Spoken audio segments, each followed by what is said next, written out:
Bienvenidos a nuestro video explicativo para el Global de Física y Astronomía. En este mismo abordaremos tres diferentes temas sobre los cuales cada uno de los integrantes de este grupo se ha especializado. Soy Joaquín Armendáriz quien les habla y sin más comencemos. El primer bloque trata sobre magnitud absoluta y aparente. Pero yo sé que puede ser un poco complicado al principio, así que empecemos de cero. Bien, pero primero, ¿qué es una magnitud? Una magnitud básicamente es la medida de algo. Es todo aquello que tiene rasgos cuantificables o medibles y que tiene dimensiones. Comencemos con la magnitud aparente. Esta está justamente dada y muy influenciada por algo que es la distancia. Porque, por ejemplo, nosotros desde nuestro lugar, nuestra posición en el sistema solar, o sea, en el planeta Tierra, podemos ver diferentes estrellas, las cuales van variando en cuanto a brillo y luminosidad, pero esto está justamente dado por la distancia. Entonces, en términos un poquito más simples para que podamos entender esta magnitud, es el brillo o la intensidad con el que nosotros vemos diferentes estrellas, pero que no toman en cuenta su tamaño real. En esta parte del bloque vamos a explicar de una forma un poco más gráfica para que puedan fijarse un poquito más los conceptos y entenderse de una forma más interesante. Primero, fijémonos donde nos encontramos en el sistema solar, el planeta el cual es la Tierra, y prestemos atención mucho a la distancia a la cual tenemos frente al Sol.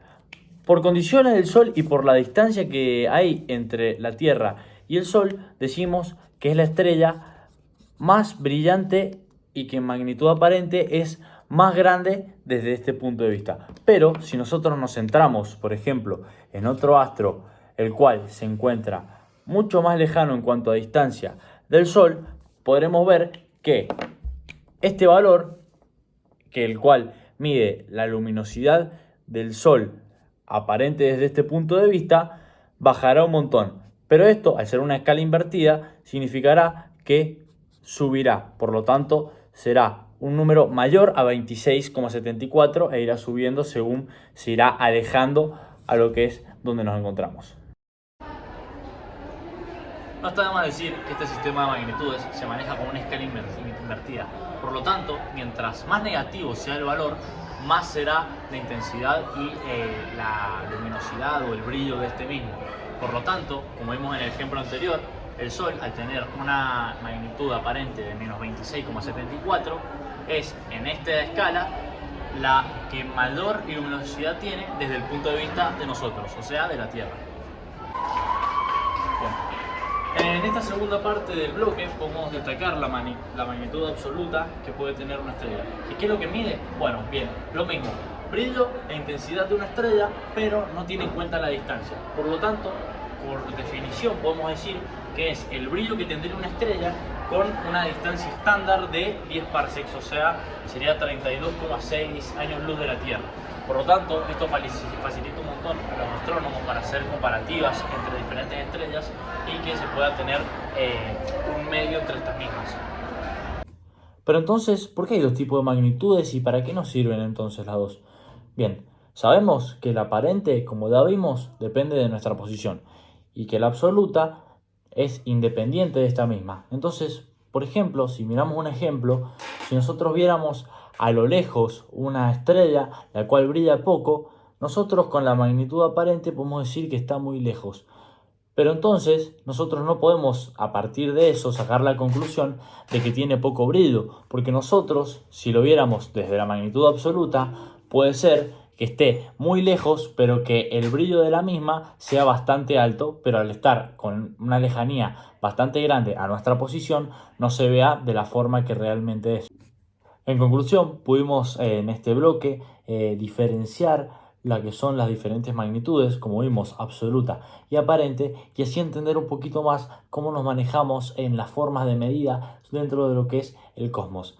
Terminado esto, damos muchas gracias y damos paso al segundo bloque. Yo soy Lucas Salguero y voy a abarcar los dos temas que serían eclipse solar y eclipse lunar. Para introducirnos un poco en el tema, voy a empezar hablando sobre qué es un eclipse. Un eclipse es un fenómeno astronómico el cual ocurre cuando un cuerpo queda oculto, un cuerpo celeste queda oculto total o parcialmente por la sombra de otro. Los eclipses más comunes que tenemos en la astronomía son los eclipses solares y los eclipses lunares. Pero aunque si bien en los dos eclipses interviene la presencia de la Tierra, el Sol y la Luna, no quiere decir que sean iguales. Contienen varias diferencias, las cuales explicaremos a continuación, definiendo por primera vez lo que es el eclipse solar. Bien, comenzaremos explicando los distintos tipos de eclipses solares que tenemos. Tenemos por un lado el eclipse parcial, el eclipse total y el eclipse anular. Para introducirnos en el tema comenzaremos explicando el eclipse parcial. El eclipse parcial ocurre cuando la luna tapa parcialmente una parte del sol, dejando a la vista una media luna brillante, como podemos ver en la imagen. Bien, la segunda fase del eclipse solar es el eclipse total, el cual ocurre cuando la luna tapa completamente al sol, oscureciéndonos el cielo en pleno día. Esto solo se puede observar desde una franja estrecha en la superficie terrestre, la cual es llamada banda de totalidad. La fase total puede durar alrededor de 7 minutos y medio. Bien, por último tenemos el eclipse anular. ¿En qué consiste el eclipse anular? Consiste en que es el punto en el cual la luna se encuentra a mayor distancia de la Tierra, lo que produce que la luna tenga un tamaño aparente menor al del sol. ¿Qué produce esto? Que al colocarse la luna sobre el sol se forma una especie de anillo de fuego alrededor de la luna. Ahora. Bien, a continuación explicaremos el fenómeno del eclipse lunar. ¿En qué consiste el eclipse lunar? El eclipse lunar es un fenómeno el cual consiste en que la Tierra se interpone entre lo que es el sol y la luna. A diferencia del fenómeno del eclipse solar, el cual se puede observar desde puntos específicos en la superficie terrestre, no desde cualquier punto, el eclipse lunar lo que tiene es que se puede ver desde cualquier punto en la superficie terrestre. Además, siempre y cuando sea de noche, obviamente, por la luna, y nos encontremos en un periodo de luna llena. ¿En qué consiste el periodo de luna llena? El periodo de luna llena consiste en cuando la Tierra tapa y no permite la llegada de la luz solar que emite el Sol hacia la Luna. Comenzaremos explicando los tres distintos tipos de eclipses que tenemos del eclipse lunar. Primero tenemos el eclipse penumbral, el eclipse parcial y por último el eclipse total. Para introducirnos en el tema comenzaremos hablando del eclipse penumbral. El eclipse penumbral es cuando la luna pasa por la penumbra de la Tierra. ¿Qué trae como consecuencia esto? Trae que a simple vista no sea visible este fenómeno. En cambio, por otro lado, el eclipse parcial ocurre cuando la luna entra a la umbra de la Tierra. ¿Qué es la umbra de la Tierra? Es la sombra central. ¿Qué produce esto? Que sea un gran fenómeno visible a simple vista. Y por último tenemos el eclipse total, el cual consiste en cuando la luna entra completamente a la sombra central de la Tierra, llamada umbra, como ya dijimos anteriormente, y esto produce como consecuencia que la luna se vea totalmente a simple vista y adquiere un color rojizo. ¿A qué se debe este color rojizo? Se debe a que la Tierra, al intentar tapar los rayos solares emitidos por el Sol,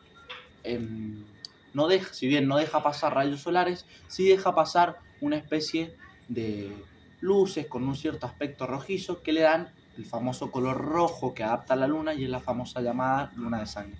Bien, si bien llegamos a la conclusión, después de haber abarcado todo el tema, de que si bien un eclipse solar es más impactante a la vista que un eclipse lunar, el eclipse lunar se defiende ya que tiene una duración de 107 minutos en su fase total y alrededor de 4 horas como máximo en todo el evento, que serían todos los eclipses lunares y demás.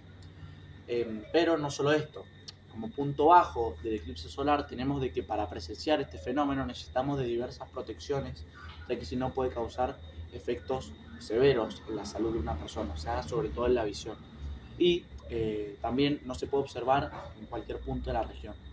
En cambio, los eclipses lunares, como punto alto, es que no necesitamos ningún tipo de protección, siempre los debemos presenciar de noche, por supuesto, y se pueden observar en diversos puntos de la región.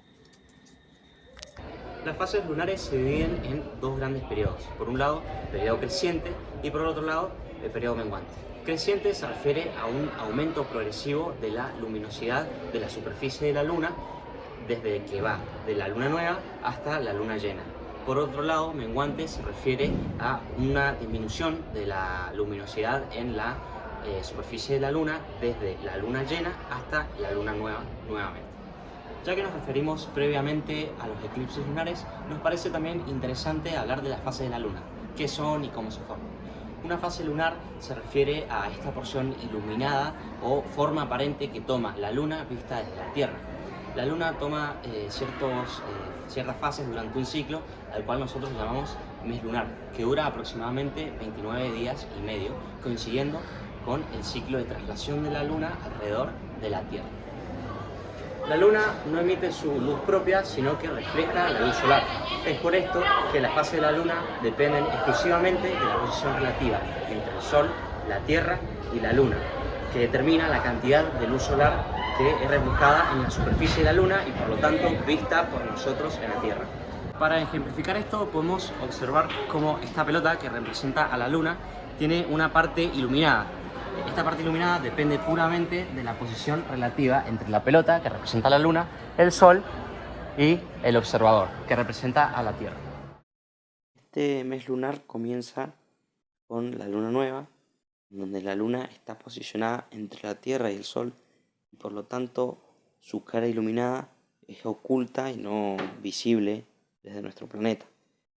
A medida que la luna se mueve en su órbita, se empieza a observar una franja de su superficie, ya que esta refleja luz y es visible desde nuestro planeta. Esto comienza el periodo creciente. Esto también progresa hasta que la mitad de su superficie se ilumina y así alcanzamos el primer cuarto. Conforme la luna sigue su trayectoria, se ilumina cada vez más hasta llegar a la luna llena, donde toda la cara orientada hacia la Tierra se muestra completamente iluminada.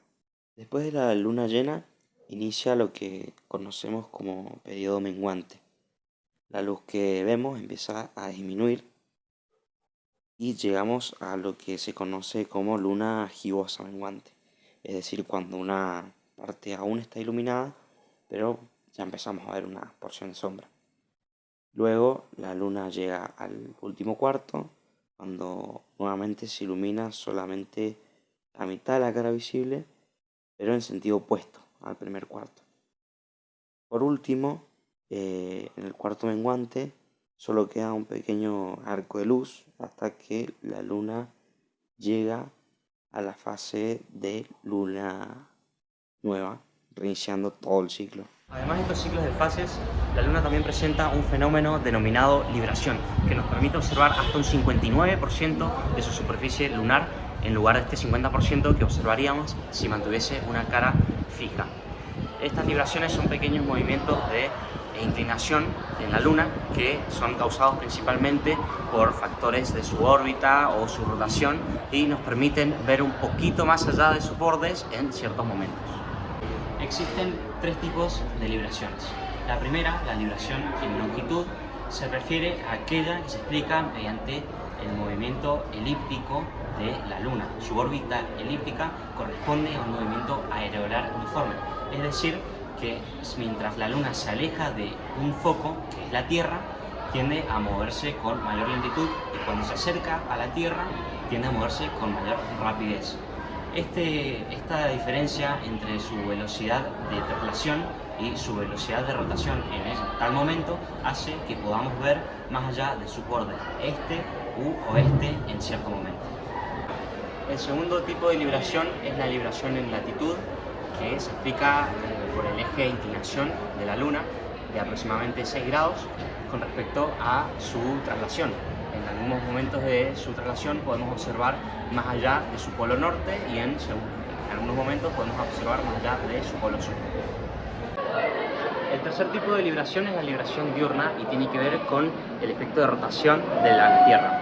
Esto es porque a medida que cambiamos la posición, a medida que pasa el día, el ángulo con el que vemos a la Luna también cambia. Aunque este cambio es sutil, tiene que ver con que podamos ver una cierta parte de la Luna que antes no se veía.